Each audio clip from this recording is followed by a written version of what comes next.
Malaquias 1, versículo 2, que diz assim: eu sempre vos amei, diz o Senhor. Eu sempre vos amei, diz o Senhor. Obrigado, Jesus. Obrigado por estarmos aqui hoje, na Tua presença, como igreja reunida. Teu povo que o Senhor comprou, lavou, justificou, empoderou com Teu Espírito Santo e uniu como um só corpo, uma só casa, um só templo, um só edifício, uma só igreja. Por isso, mais uma vez, Senhor, cumpre com o Teu propósito desse ajuntamento. Glorifica o Teu nome. E glorifica o Teu nome agora também falando com o Teu povo, encontrando corações que sejam abrigo para a Tua palavra. E que esta palavra, esta semente plantada, no devido tempo dê o seu fruto. Fruto de salvação e fruto para a Tua glória. Glória e louvor do Teu santo nome. Em nome de Jesus. Amém. Já teve alguma vez que você cansou-se ou sentiu-se cansado de servir a Deus?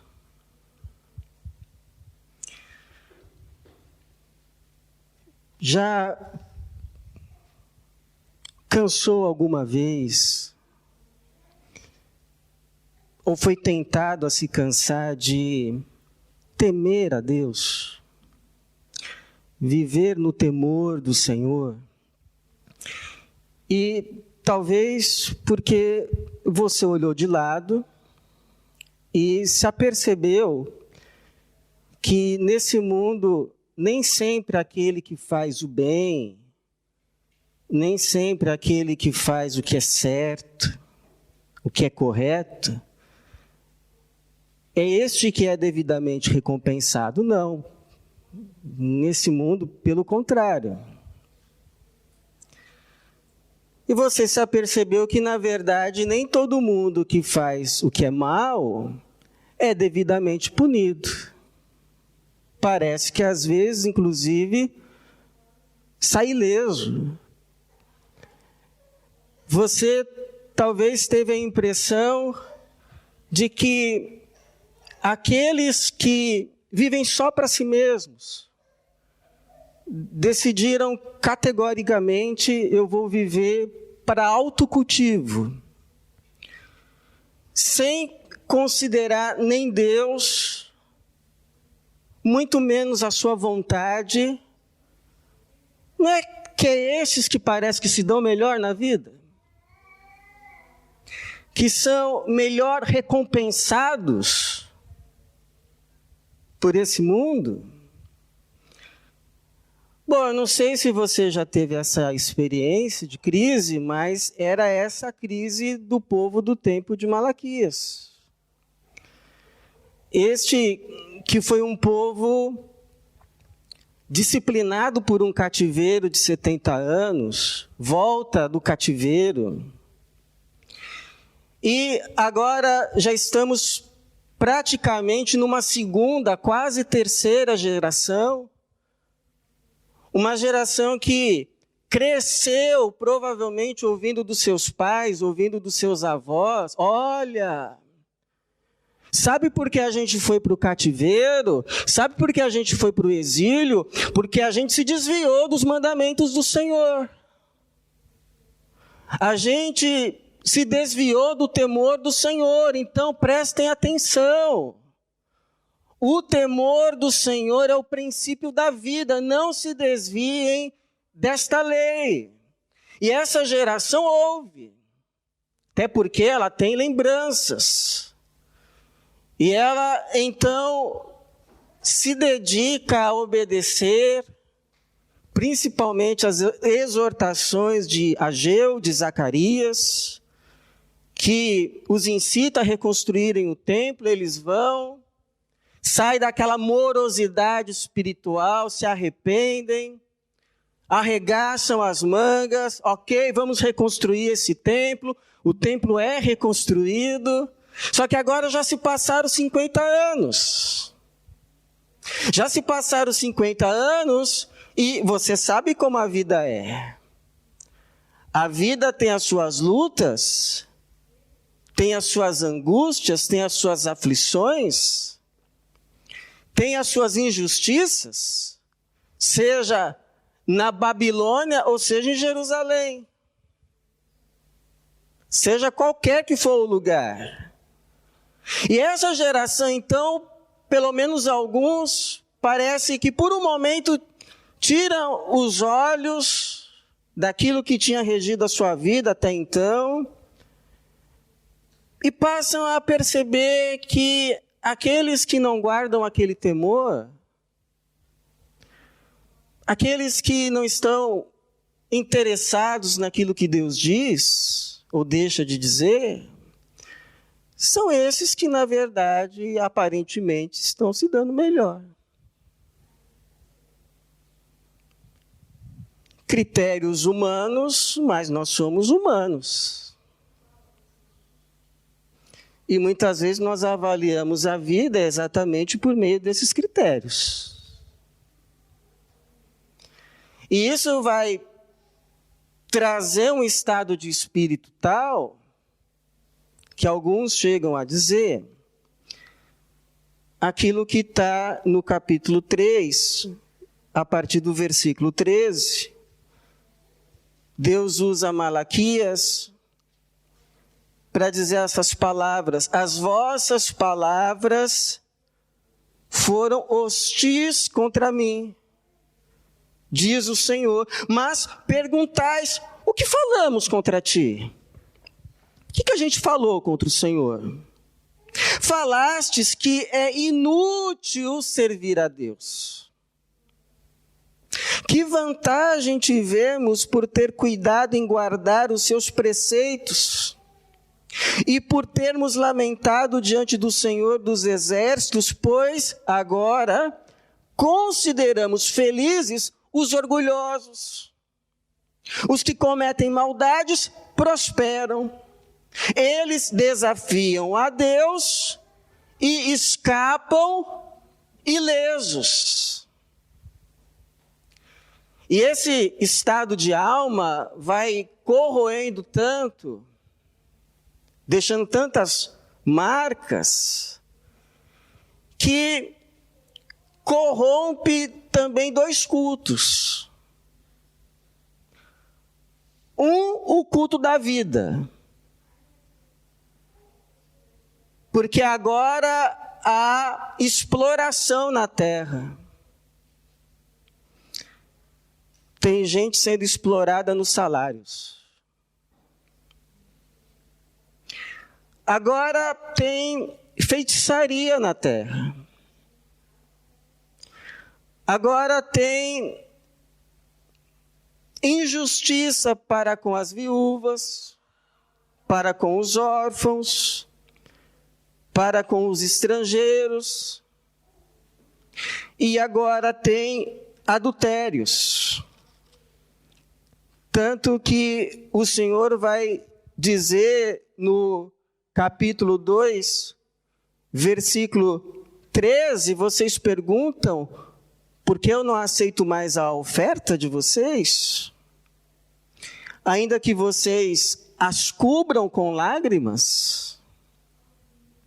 Aí ele vai dizer no versículo 14, porque o Senhor tem sido testemunha entre ti e a esposa que tem desde a juventude, para com a qual foste infiel, embora ela fosse tua companheira e a mulher da tua aliança matrimonial. Não foi o Senhor que fez deles um só?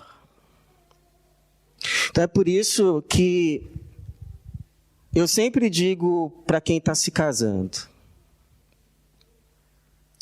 digo para o noivo, digo para a noiva.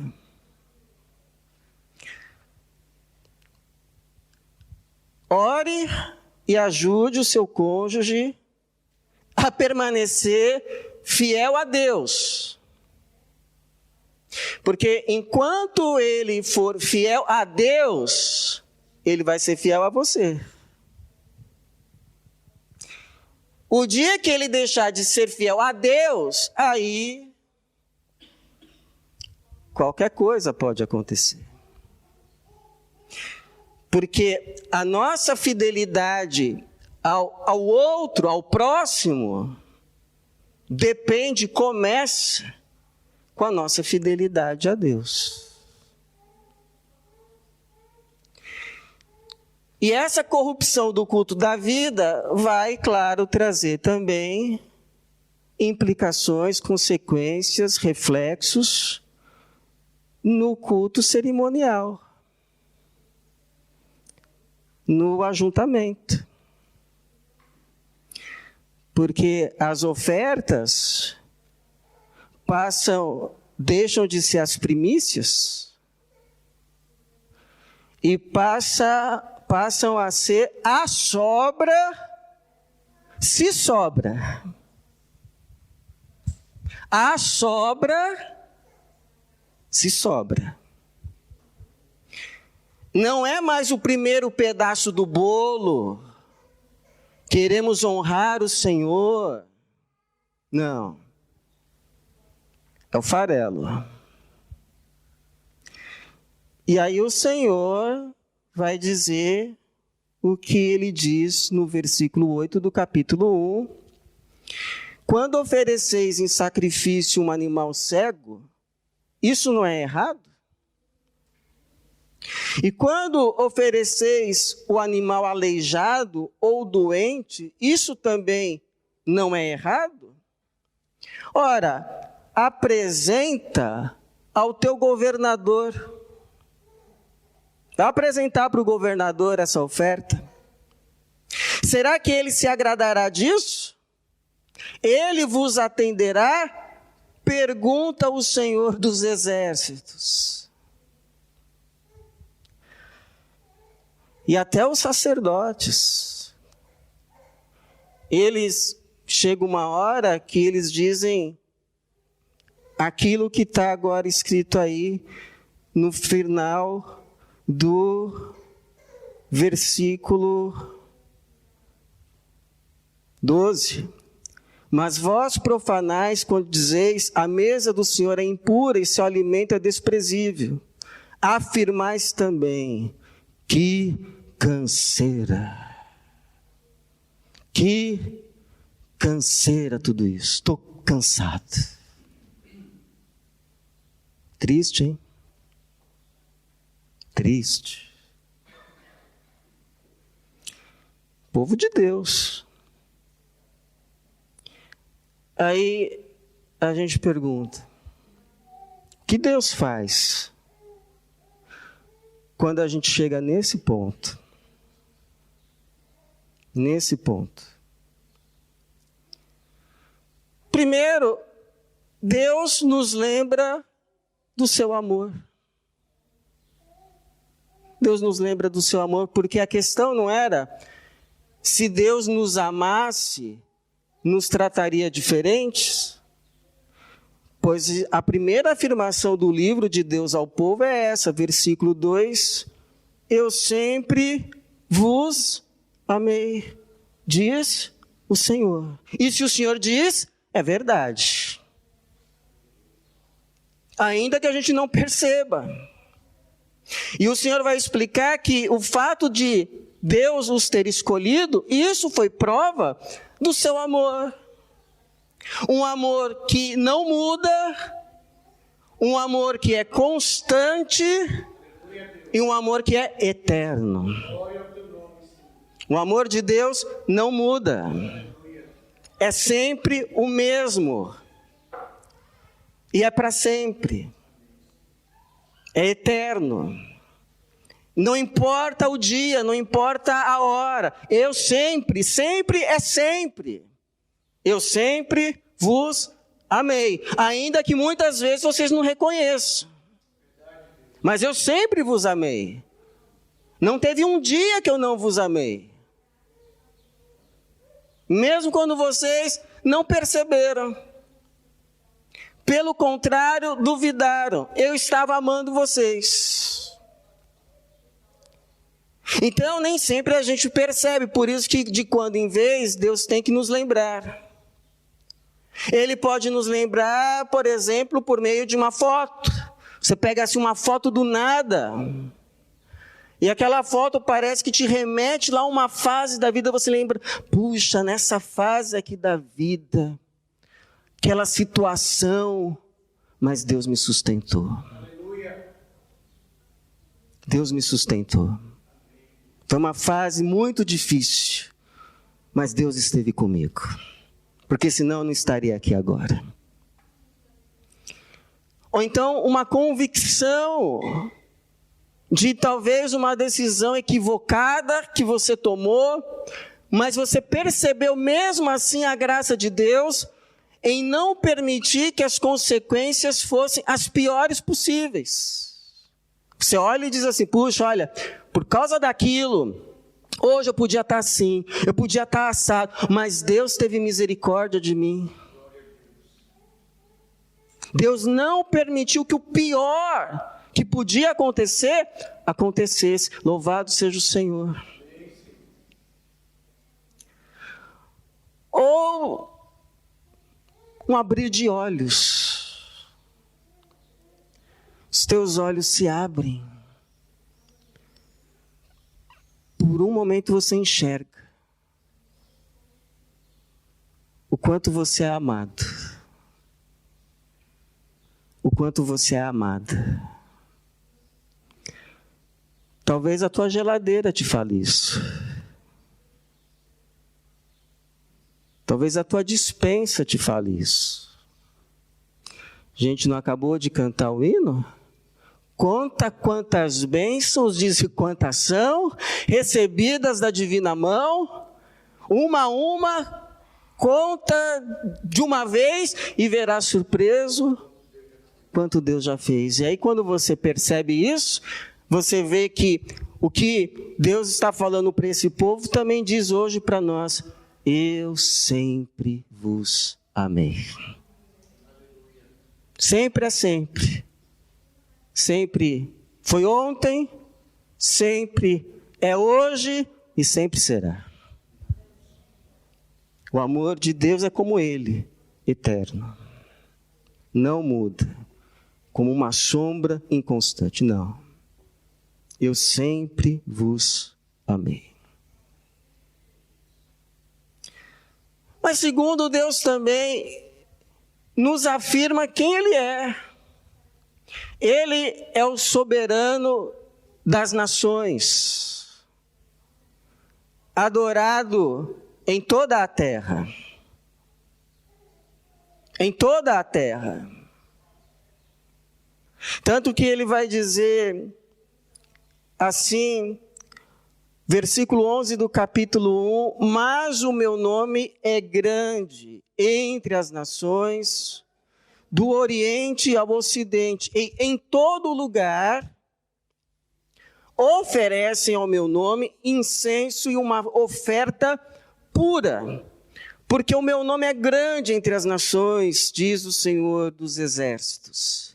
Agora, você imagina o impacto que era essa palavra naquele tempo e para aquele povo? Porque o Senhor já tinha afirmado antes que a oferta do povo dele era impura. Era o animal cego, o doente, que canseira. E agora ele está falando que em toda a terra lhe oferecem oferta pura. Seria mais ou menos o equivalente de Jesus chegar para nós, a sua igreja, e dizer o seguinte: olha, eu estou sendo melhor servido lá fora do que aqui na igreja. Eu estou sendo mais obedecido lá fora do que aqui. Eu estou sendo mais honrado pelos que não estão aqui do que pelos que estão. Como assim, Senhor? Como assim? Vocês não querem me servir? Ciro vai me servir. Ciro? Mas Ciro nem crente é. Pois é, mas ele quer me servir e eu vou aceitar o serviço dele. Aliás, vou ungí-lo para cumprir a minha comissão e vou chamá-lo de Ciro, meu ungido. Está lá em Isaías. Lá em Isaías. Ciro, meu ungido. Vocês não querem cumprir a vocação? Tem problema não. Os gentios cumprirão. Gentios? Mas eles nem são o povo da aliança, não são, mas eles vão ouvir a minha palavra e se alegrarão. E eu vou tomar alguns deles para serem sacerdotes meus. Você não quer dizer sim para o meu chamado, para o meu convite? Não tem problema. Outros vão dizer, e com alegria. Vão se sentir honrados por eu os ter convidado. Lembra o que Mardoqueu disse a Esther? Se te calares agora, socorro e livramento surgirão de outra parte. Quem sabe não foi para este momento que foste conduzida à realeza. Então, quando a gente ouve essas coisas, a gente só tem dois caminhos. Ou dizer, ok, Senhor, envia outro. Ou dizer, como Isaías, eis-me aqui, Senhor. Envia-me a mim para te servir nos teus termos. Nos teus termos. Qual é a tua resposta? Não, eu sirvo, mas desde que... não, eu sirvo no que Ele quiser que eu sirva.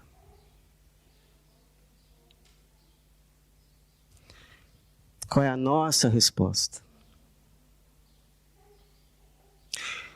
Terceiro, Ele nos trata porque Ele nos ama. Qual é o pai que não trata do filho a quem ama? A gente não trata é de quem a gente não ama. De quem a gente não se importa, de quem pra gente não faz diferença. Mas quem a gente se importa, essas pessoas são tratadas. E Deus é assim conosco. Deus nos trata não para condenação, mas para nossa salvação. Não para o nosso mal, mas para o nosso bem. Não para a nossa morte, mas para que a gente viva. Não para a nossa destruição, mas para a nossa purificação. É interessante como o Messias vai aparecer em Malaquias. Ele vai aparecer na figura ou do ourives ou do lavandeiro. Porque havia essa expectativa messiânica. Cadê o Messias? Cadê o Messias? Cadê o Messias? Queremos o Messias. Quando é que o Messias vai vir? Aí no capítulo 3... enviarei o meu mensageiro que preparará o caminho diante de mim, e de repente o Senhor a quem buscais, o mensageiro da aliança a quem desejais, virá ao seu templo. E ele vem, diz o Senhor dos exércitos, mas quem suportará o dia da sua vinda? Quem permanecerá de pé quando ele aparecer? Pois ele será como o fogo do ourives. O fogo do ourives. Sabe para que serve o fogo do ourives? Para purificar o ouro da sua impureza. impureza ser execrada, só ficar de fato ouro. Pois ele será como o fogo do ourives e como o sabão do lavandeiro. Sabe como o lavandeiro tratava as roupas? Colocava assim na água fria e pisava, jogando potassa ou soda e alvejante. Então, são figuras de tratamentos que trazem sofrimento, mas que visam uma coisa só: a purificação de quem é tratado. A purificação de quem é tratado. Não estou dizendo que é sempre, mas não raras vezes, Deus usa o sofrimento para produzir em nós pureza. Pureza. Pureza no olhar. Pureza no falar. Pureza no tratar. Pureza no coração. Pureza na mente. Pureza nas intenções. Pureza no caráter. Pureza na vida. Sabe por quê? Porque Deus quer um povo puro. Não vamos brincar com Deus. Deus quer um povo puro. Um povo que antes que seja um povo que faz, é um povo que é. Como Ele é. Um povo a quem Ele possa chamar de filhos. Filhas. Porque refletem a minha pureza. Em outras palavras, Deus quer um povo santo. Porque Ele é santo. Sede santos. Porque eu sou santo. Deus é puro. Nele não há mal algum. Nenhuma treva, só luz. Deus é todo santidade. Deus é puro e quer um povo puro. Sabe por quê? Porque o maior presente, a maior bênção que Ele quer dar a você, sabe o que é? Você. Mas você, a imagem dele. Porque você, a imagem dele, tem a maior bênção. E se torna a maior bênção para o maior número de gente, inclusive para você mesmo. Você, a imagem de Jesus, é a maior bênção para um sem número de gente. E para você mesmo. Dizem que quando o ourives coloca o ouro no fogo, ele só tira o metal, sabe quando? Quando vê o rosto dele refletido no metal. Não foi para isso que Deus nos predestinou? Não é isso que é salvação? Não foi isso que Paulo disse lá em Romanos 8:29? Pois os que conheceu por antecipação, também os predestinou para serem conformes à imagem de seu Filho, a fim de que ele seja o primogênito entre muitos irmãos. E antes ele tinha dito, Deus age em todas as coisas para o bem. Que bem é esse? Se tornar a imagem do seu Filho.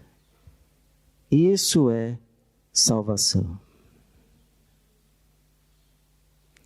Porque se Deus levar a gente do jeito que a gente está para o céu, a gente faz do céu uma terra.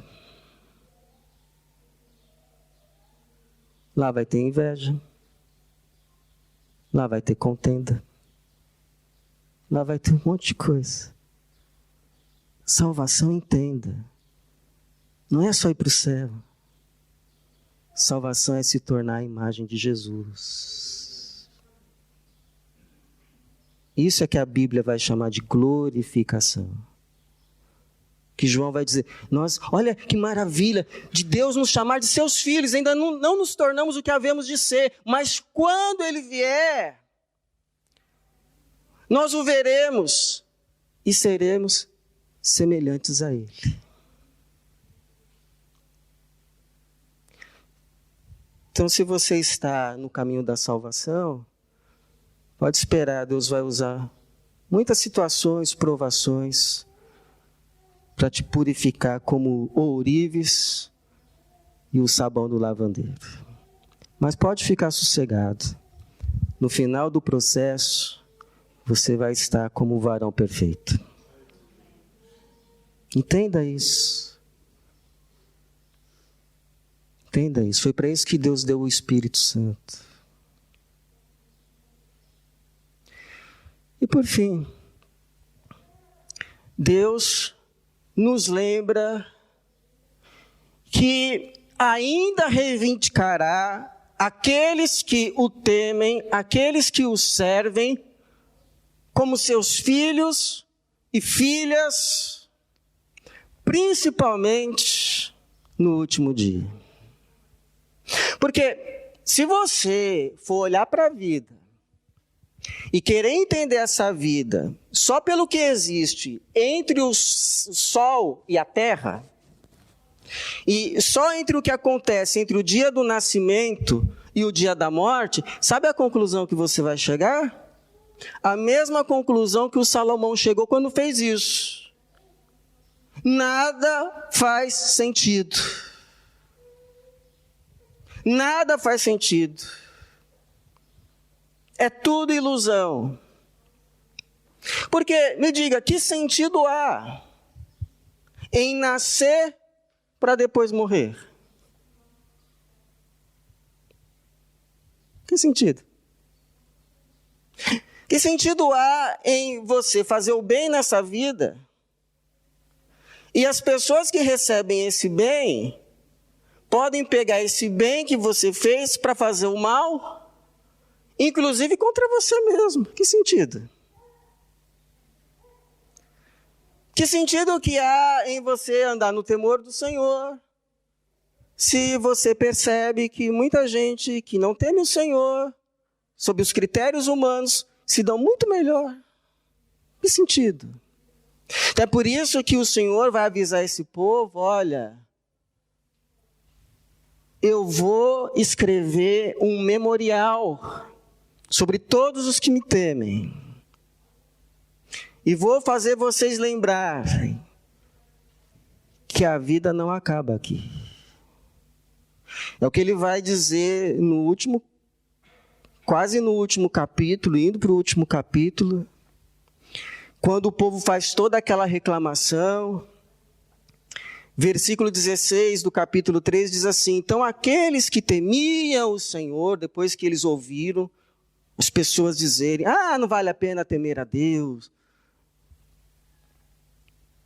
Quem não o teme, não o serve, desafiam a ele, escapam ilesos, prosperam.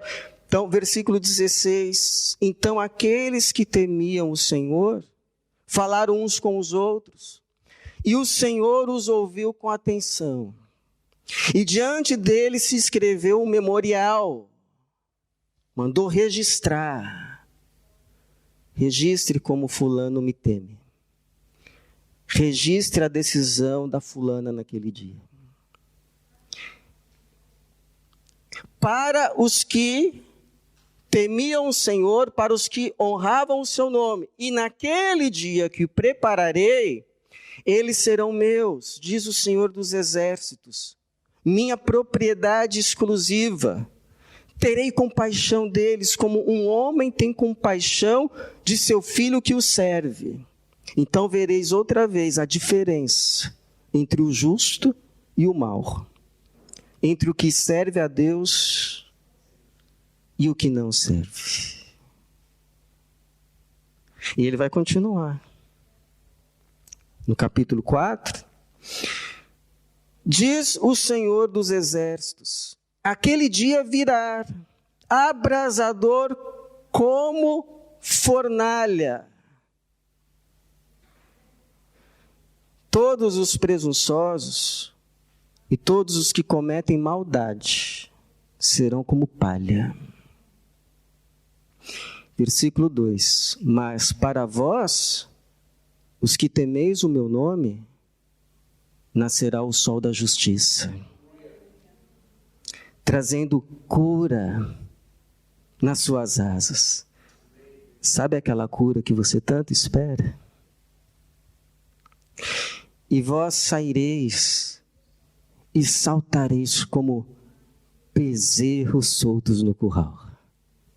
Sabe aquela libertação que você tanto aguarda? Eu não vivi no campo para ver essa cena, mas eu imagino que é um símbolo de extrema alegria. Eu finalmente estou livre. Eu finalmente estou curado. E aí entra uma alegria que não cabe. E você começa a pular de alegria. É alegria que não cabe dentro de si. Aleluia! Louvado seja o Senhor pelo futuro de libertação, de cura e salvação que nos prepara. Louvado seja o Senhor. Louvado seja o Senhor. Louvado seja o nome do nosso Senhor. Então é a alegria tão grande, mas tão grande, que faz esquecer qualquer tristeza.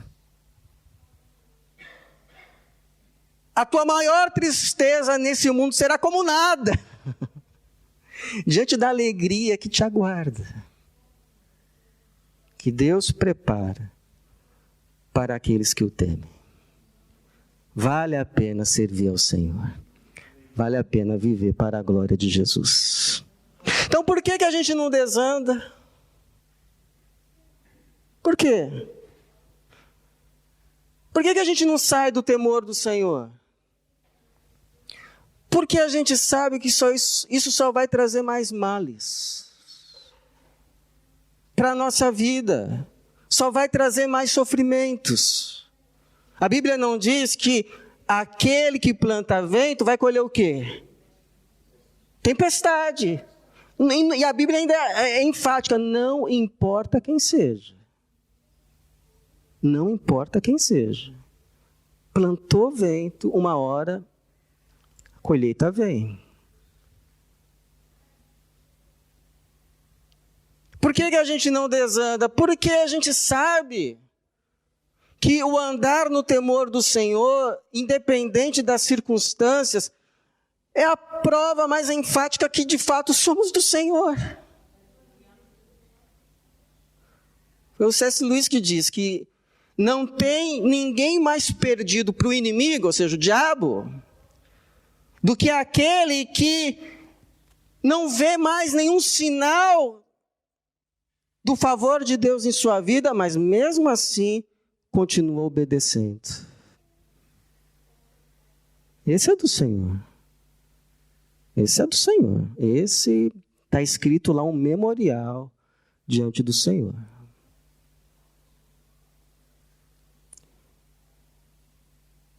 Por que a gente não desanda? Porque já nos foi revelado que o fim não é aqui. Não foi Jesus quem disse? Vós agora estáis tristes, mas eu vos verei de novo, e o vosso coração se alegrará. E ninguém, nada e ninguém, tirará a vossa alegria. Promessa de Jesus.